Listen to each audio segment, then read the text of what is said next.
अस्सलाम वालेकुम। कैसी हैं आप सब लोग? उम्मीद करती हूँ कि सब ठीक ठाक होंगे। आज मैं आपको जो खबर सुनाने वाली हूँ ये बहुत ही अहम खबर है और बहुत सारे लोगों के इसके साथ जज्बात जुड़े हुए हैं। बिलाज टीपू कत्ल केस का चैप्टर क्लोज। बिलाज टीपू कत्ल केस में नामजद मुलजिम एहसन शाह साथियों की फायरिंग से हलाक हो गया। बताया जाता है कि एहसन शाह पर उसी के साथियों ने फायरिंग की।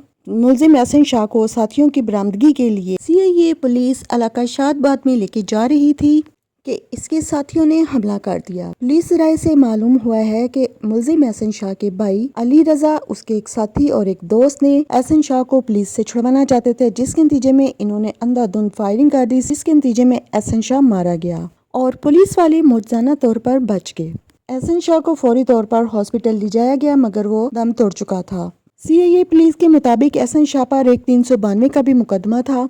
मैं आपको थोड़ी सी तफसील बताती जाऊं कि अमीर बिलाज टीपू जो कि एक बिजनेसमैन था, 19 फरवरी को एक अफसोसनाक वाक़या पेश आया कि अमीर बिलाज टीपू का कत्ल कर दिया गया। उसकी कत्ल का इल्ज़ाम गोगी भट्ट और तीफी भट्ट पर आता है जो अब तक मुल्क से फरार हैं। इसके ज़िम्मे में इसके एक दोस्त का नाम भी आ रहा था जिसका नाम था एहसन शाह। एहसन शाह मीर बिलाज का बहुत करीबी दोस्त था, बचपन का दोस्त था, यूँ कह लें कि साथ ही खाते पीते थे।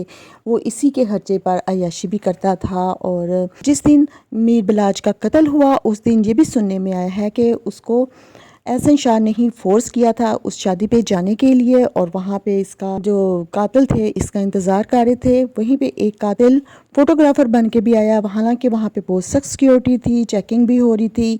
वो फोटोग्राफर के रूप में आया, उसने दूल्हा दुल्हन की बहुत सारी पिक्चर्स भी लीं, लेकिन वो मौके की ताक में था। इस दौरान उसने निशाना लेके उसको मौका मिला, उसने मीर बिलाज पर फायरिंग कर दी और वो खुद भी मीर बिलाज के गार्ड्स की फायरिंग से हलाक हो गया। पुलिस ने मुकदमा दर्ज कर तफ्तीश शुरू हुई तो ये पता चला कि इसका जो करीबी दोस्त है वो इस मामले में इन्वॉल्व है और उसने 5 करोड़ में ये डील डन की थी, जिसमें से 50 लाख एडवांस ले चुका था। जिस दिन मीर बिलाज का कत्ल हुआ उस दिन एहसन शाह उम्रे की अदायगी के लिए मक्का में मौजूद था। वो इसलिए कि उस पर शक न आए, लेकिन वो फोन कॉल पर मीर बिलाज के साथ साथ था और वो साथियों को उसकी मुखबरी भी दे रहा था। जब इस केस की इंक्वायरी हुई तो एहसन शाह की बीवी ने वो 50 लाख भी पुलिस को जमा करवा दिए और फिर ये बात साबित हो गई कि मीर बिलाज का ये जो करीबी साथी दोस्त भाई नुमा दोस्त था, इसने मीर बिलाज टीपू की सारी मुखबरी उसके दुश्मनों को दी थी, यानी कि तीफी भट्ट और गोगी भट्ट को दी थी और ये बात प्रूफ हो गई। जब पुलिस ने इसको हिरासत में लिया तो फिर उससे पूछगिछ शुरू हुई और उससे पूछा गया कि इसने तीफी भट्ट और गोगी भट्ट से किस तरह मुलाकातें की,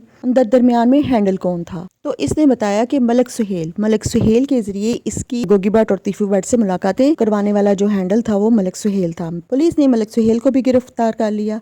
अभी कुछ माह पहले मलक सुहेल की जमानत होगी, उसने जमानत की दरख्वास्त दायर की और उसकी जमानत होगी। एहसन शाह ने भी जमानत की दरख्वास्त दी लेकिन इसकी जमानत मुस्तरद हो गई। अब जो उसके करीबी दोस्त थे वो तो ये सोच रहे थे कि जबकि सेशन कोर्ट ने एहसन शाह की जमानत मुस्तरद कर दी है तो अब ये लाहौर हाई कोर्ट जाएगा। लेकिन आज रात 12 बजे एक अजीब ही वाकया हो गया जिसमें पुलिस ने एहसन शाह की निशानदेही पर उसको कोर्ट लखपत जेल से लिया और इलाका शादबाद लेके जा रही थी कि इसने कुछ मुलजमों की निशानदेही करनी थी, कुछ और हैंडल्स की निशानदेही करनी थी। लेकिन रास्ते में उसके भाई अली रजा और उसके करीबी साथियों ने पुलिस पर अंधाधुंध फायरिंग शुरू कर दी और इस फायरिंग के नतीजे में गोलियां एहसन शाह को लगी और वो मौके पर ही जान बहक हो गया, जबकि पुलिस मौजाना तौर पर बच गई। तो ये था जी बुरे काम का बुरा नतीजा। एहसन शाह वो बदकिस्मत इंसान है जिसने अपने दोस्त को बड़ी जवानी में मार डाला और खुद भी उसके 5 माह बाद उसी तरीके से मारा गया।